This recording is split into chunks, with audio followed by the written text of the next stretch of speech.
Hi. Short commentary on my Chinese LEDs. These T8 bulbs have a miniature power supply in each bulb. So they're fed with 110 volts connection on each end of the LED. And what you're seeing is the flicker, maybe. I just turned these on just a few minutes ago.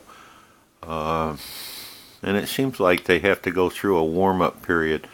The one I'm looking at right now is the brighter side, the right side.